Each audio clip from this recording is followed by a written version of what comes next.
Even the best players in the world miss the green from time to time. But missing the green doesn't need to necessarily result in dropping shots. I'm going to share with you some thoughts that should help you save par more frequently on the golf course. In this situation, many people make the mistake of reaching immediately for their pitching wedge or similar club. It really is unnecessary from this position to use such a lofted club. I'm going to ask you to use your 7-iron next time you find yourself in this position, and I'm going to explain to you now the reasons for that. This simple demonstration will help you understand why the 7-iron is the best option in this situation. If I lay the clubs on the floor, and first of all I'm going to show you the loft of a pitching wedge. As you can see from the shaft angle there, it's quite a lofted club. And if I play a shot round the greens with a club with this amount of loft, to successfully get the ball near the hole, the ball is going to have its first bounce at least halfway between me and the hole. So that I'm going to have to throw the ball at least 50% of the way. But let's have a look at the 7-iron now.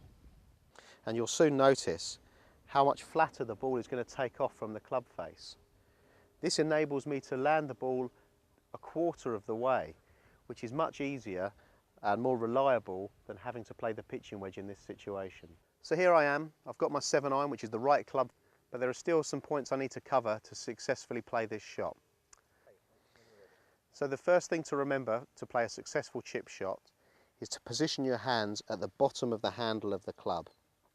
From this position, I get maximum control over the head of the club. Secondly, I need to make sure I stand correctly with my feet. Now, to play a good chip shot, I like to see players with their feet very close together.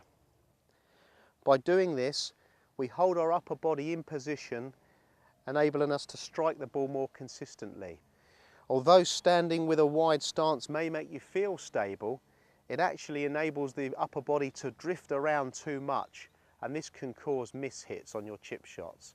From a narrow stance, your upper body is kind of held in position, and therefore you get a cleaner, more consistent strike on the ball.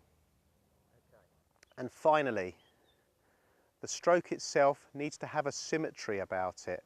Good chip shots come from good rhythm, so make the backswing and through swing an even length. When I play these shots, I look for a symmetry in the stroke, so that however far back I take the club, the through swing is of a similar distance.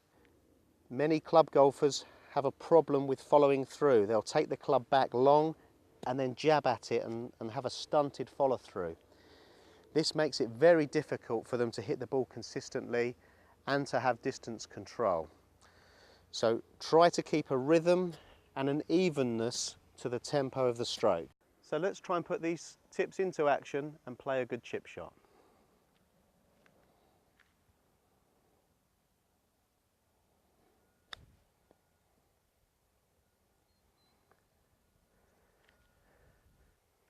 And that should be good enough to save par.